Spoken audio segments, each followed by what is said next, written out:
Hello guys, welcome back to our YouTube channel. So here I will teach you the mathematics of standard 12th, जहाँ हमारा second chapter चल रहा है। और मैंने इसका आधा बेसिक आपको फर्स्ट वीडियो में बताया कि मैंने उसमें बताया आपको रिलेशन एंड फंक्शन के बारे में, एंड बताया कि इनवर्स क्या क्या होते हैं, इनवर्स क्या होते हैं और कैसे लिखते हैं उसको। इस वीडियो में मैं आपको बताऊंगा गाइस कि जो ट्रिग्नोमेट्री होते हैं वो हमारे फंक्शन होते हैं, एंड जो इनवर्स होते हैं वो हमारे फंक्शन नहीं होते, लेकिन हमारे मैथमेटिशियन ने उसे ट्रिक एंड टेक्निक लगा के फंक्शन बनाया है। और मैं आपको इस वीडियो में ये भी बताऊंगा कि कौन कौन से फॉर्मूलाज यूज होंगे एक्सरसाइज 2.1 सॉल्व करने के लिए। So let's start the video guys. तो देखिए गाइस, ट्री को फंक्शन होता है, इनवर्स ट्री को फंक्शन नहीं होता। आप बोलोगे क्यों सर? आप बोलोगे वाई, ऐसा क्यों होता है? समझाता हूँ मैं आपको, मैं अच्छे से समझाऊंगा कि ट्री को फंक्शन क्यों होता है एंड इनवर्स फंक्शन क्यों नहीं होता। जैसे आप मान लीजिए कोई भी ट्री को फंक्शन ले लीजिए, जैसे हम साइन एक्स ले लेते हैं, तो आपको पता है हम कोई भी फंक्शन नहीं, वो वाई को इक्वल नहीं होगा। अब इसका एरो डायग्राम बनाएंगे। देखिए,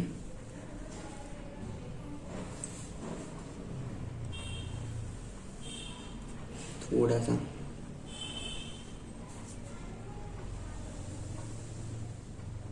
ठीक है, आपने एरो डायग्राम बना दिया। अब आपको पता है यहाँ क्या होता है, डोमेन होता है,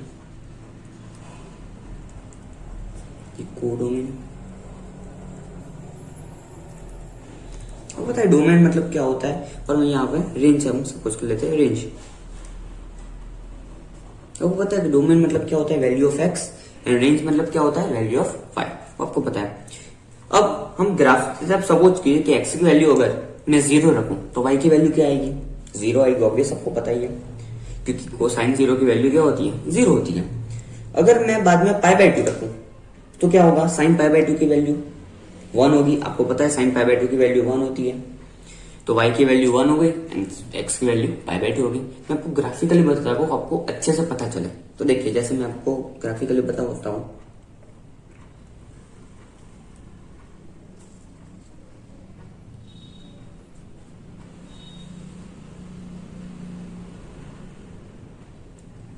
ये हमारा जैसे ग्राफ समझ लीजिए, यहाँ पर 0 होता है, यहाँ पे क्या होगा, पाई बाय 2। आपने ग्राफ देखा ही होगा, स्टैंडर्ड 10th में आपने ये ग्राफ देखा ही होगा, ये साइन का ग्राफ है और कुछ नहीं है।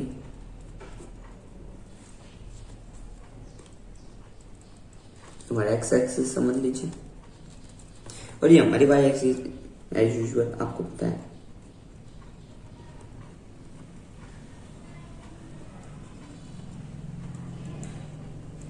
यहाँ पे नेगेटिव ले लीजिए,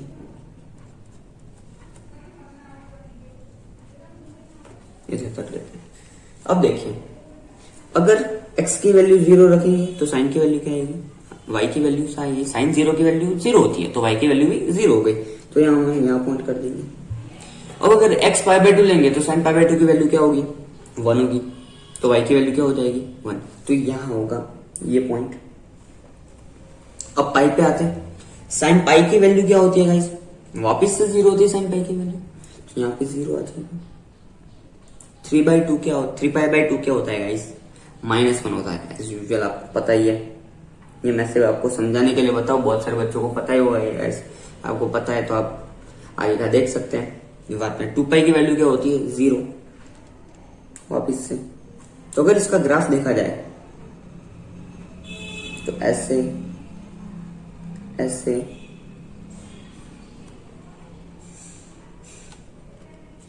बाद में आगे भी जाएगा ऐसे करके, मतलब ये जिगजैग वे में जा रहा है। अगर सेम अगर इधर भी सोचे कि साइन -पाई/2 की वैल्यू क्या होगी, -1, तो यहाँ आ जाएगा ग्राफ। वैसे ही -पाई की तो 0 ही होगी। तो इधर भी ग्राफ देखे, इधर भी सेम वे में आगे बढ़ रहा है, कहीं पे भी चेंज नहीं हो रहा। देखिए, तो अगर हमें डोमेन और रेंज लिखना है इसके, तो हम लिख सकते हैं। जैसे कि आप मान लीजिए डोमेन में 0, बीच में 0 है, ऊपर -पाई/2 मान लीजिए, बाद में पाई मान लीजिए, ऊपर वैसे ही आगे चलता जाएगा। वैसे ही अगर नीचे सपोज करें तो पाई/2 मान लीजिए, यहाँ पे पाई मान लीजिए, वैसे ही आगे चलता जाएगा। इस तरह अगर रेंज ऑफ वैल्यू की बात करें, रेंज मतलब वैल्यू ऑफ वाई, तो अगर रेंज क्या होगा, 0 होगा, -1 -2, वैसे यहाँ 1, यहाँ 2, यहाँ ऐसे जाता रहेगा। अब आपको पता है कि जब x की वैल्यू 0 हो तब y की वैल्यू क्या होती है, वो भी 0 होती है। तो यहाँ 0 का 0 के साथ रिलेशन। जब -π/2 हो तब क्या होता है, -1 होती है, तो -π/2 का -1 के साथ रिलेशन। जब π/2 हो तब 1 के साथ रिलेशन। वैसे ही आगे चलता जाएगा पाई का, वापिस से 0 के साथ रिलेशन। मतलब आप देखिए कि एक रियल नंबर की एक ही इमेज, आप कुछ कोई भी वैल्यू ले लीजिए, 2 पाई लेंगे तो भी 0 के साथ, पाई लेंगे 0 के साथ, लेकिन एक ही वैल्यू रही है, पाई की 0 ही वैल्यू आ रही है और कोई वैल्यू नहीं आ रही।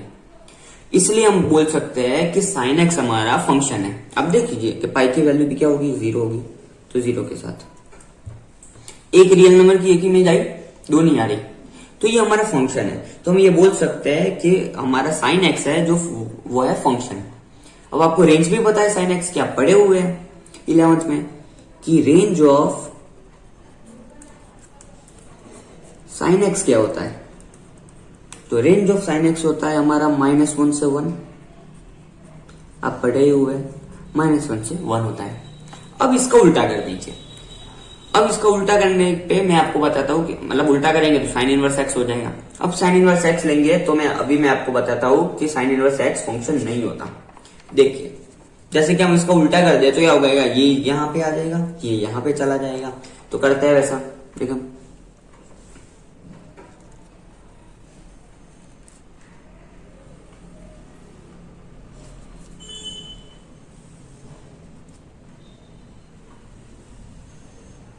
देखिए जैसे कि ये 0 है, ये -1 ले लीजिए, -2 ले लीजिए, 1 ले लीजिए, 2 ले लीजिए, यहाँ पे भी 0 है, यहाँ पे -π/2 जाएगा, यहाँ पे -π जाएगा, यहाँ पे भी सेम π/2, यहाँ पे पाई, और वैसे नीचे जाता जाएगा।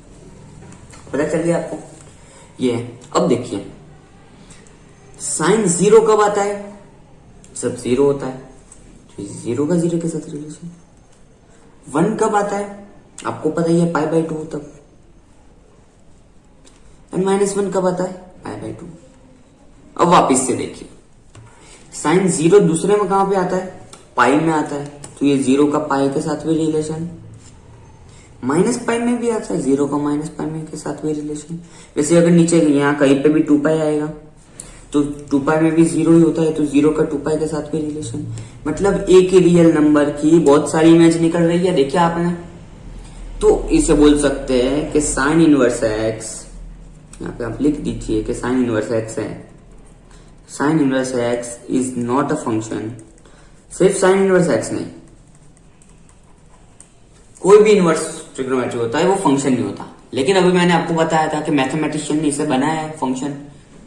तो होता क्या है, जैसे कि आप ले लीजिए इधर -3 आगे होगा, ये इधर 3 होगा, वैसे नीचे चला जाएगा -4 होगा, वैसे यहाँ 4 हो जाएगा, आगे आगे बढ़ता जाएगा, ठीक है। लेकिन हम देख सकते हैं कि ये एरो डायग्राम में -2 -3 ये सबका तो कोई यूज ही नहीं है। जो वैल्यू आ रही है वो 0 के 1 के बीच में आ रही है।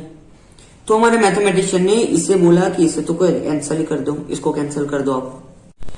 तो इन दोनों को तो कैंसिल कर दिया, क्योंकि हमें पता है जो वैल्यू आ रही है वो 0 और 1 और 0 और -1 के बीच में आ रही है।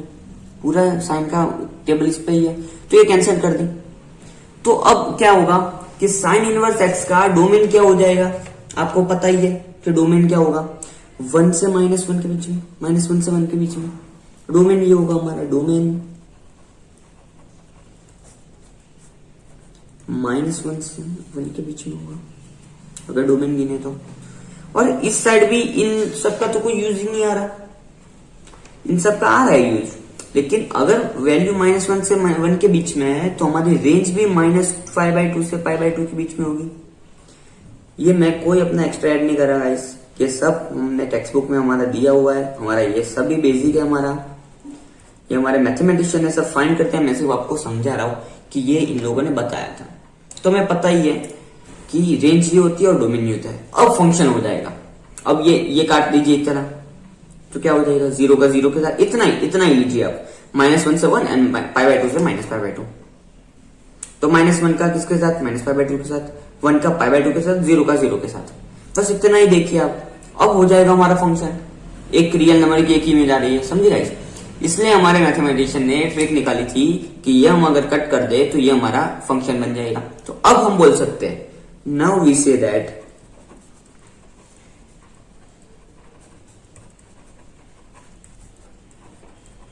inverse is a function, inverse trio is a function।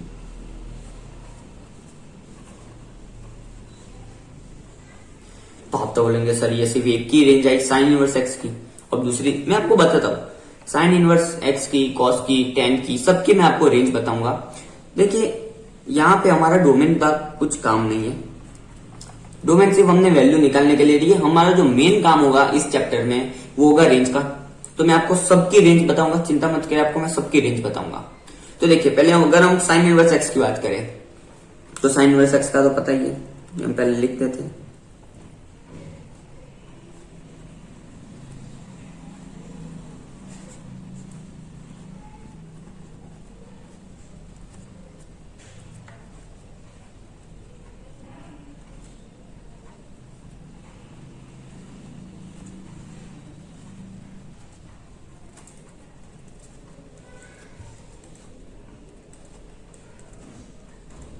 ये पता है आपको। अब साइन इनवर्स एक्स की तो रेंज हमने फाइंड कर दी, वो थी -π/2 से π/2।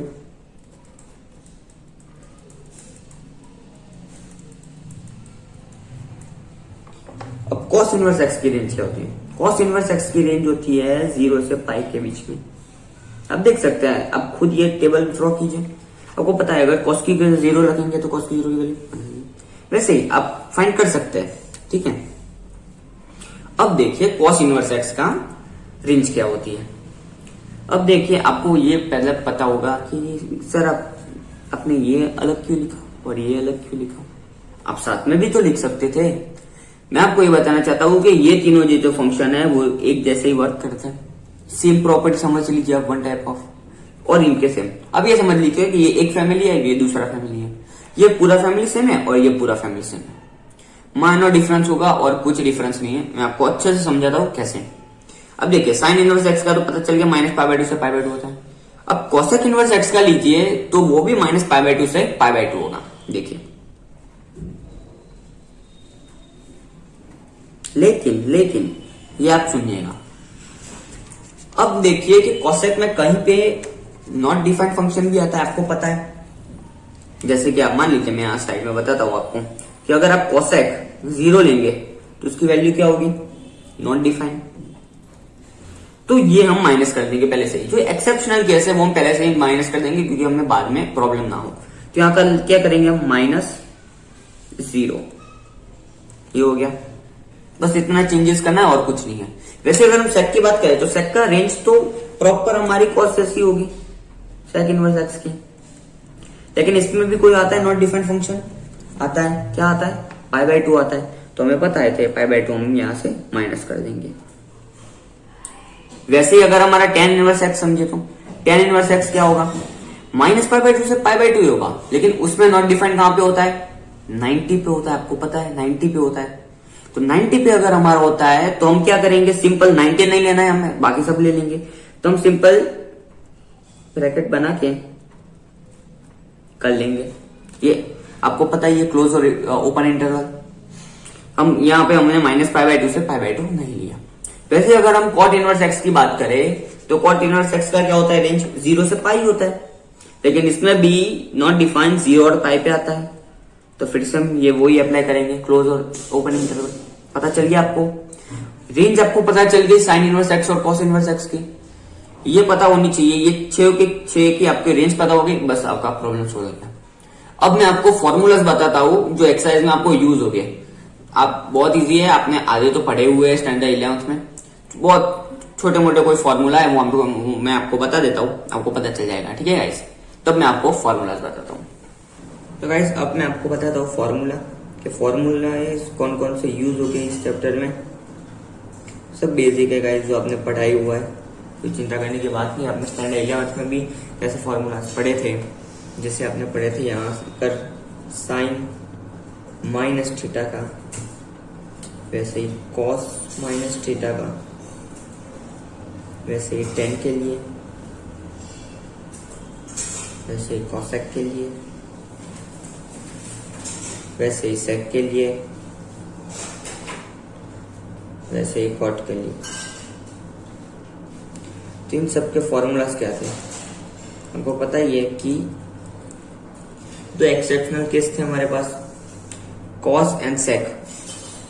ये दोनों अपनी जो नेगेटिव साइन है वो एक टाइप से निकल जाते हैं, तो वहां नेगेटिव साइन नहीं आती, बाकी सब नेगेटिव साउंड को बाहर निकाल देते हैं। ये बहुत बेसिक चीजें गाइस आपने पढ़ी हुई है, मैं सिर्फ आपको रिवाइज करवा रहा हूँ जिससे आपको इन्वर्स में प्रॉब्लम ना हो। अब मैं आपको इन्वर्स के फॉर्मूला बताता हूँ। फॉर इन्वर्स ट्रिगो, अब मैं आपको इन्वर्स ट्रिगो के फॉर्मूला बताता हूँ। तो इन्वर्स ट्रिगो के फॉर्मूला कौन कौन से होते हैं? सब होते तो इसी के, लेकिन हमें पता है अलग अलग फैमिली हमारी, मैंने आगे बताया था।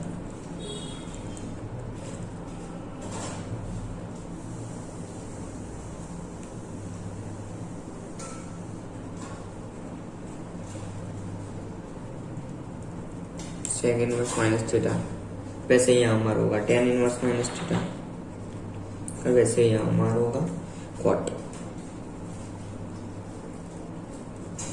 इन सब के फॉर्मूलाज क्या हो गए? अभी इसके और इसका कोई लेना देना नहीं है, दोनों का सेम है ऐसा नहीं है, दोनों के अलग अलग ही है। हमने जो आगे पढ़े थे रेंज के हिसाब से इसके फॉर्मूला बनेंगे। जैसे साइन इनवर्स माइनस थीटा का फॉर्मूला क्या होता है? माइनस बाहर चला जाएगा और इसका बनेगा माइनस साइन इनवर्स थीटा। वैसे कॉसेक में क्या होगा? माइनस कॉसेक इनवर्स थीटा, वैसे ही 10। एंड कॉस इनवर्स थीटा का क्या होगा? वही होगा हमारा कॉस, इधर जो माइनस है वो बाहर निकल जाएगा, लेकिन होगा क्या यहाँ पाई माइनस हो जाएगा 180 में से।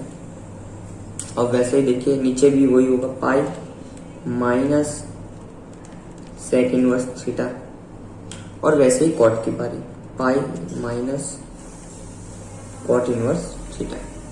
ये हमारा होगा कॉस का, सेक का एंड कॉट का इनवर्स का फॉर्मूला, और ये sine inverse, cosec inverse, tan inverse का। तो गाइस मैंने अभी आपको फॉर्मूला बता दिया है, अभी हमारा पूरा बेसिक कंप्लीट हो चुका है। अब मैं नेक्स्ट वीडियो से आपको एक्सरसाइज स्टार्ट करूंगा। So thank you guys for watching, be safe, stay home, stay safe and good bye.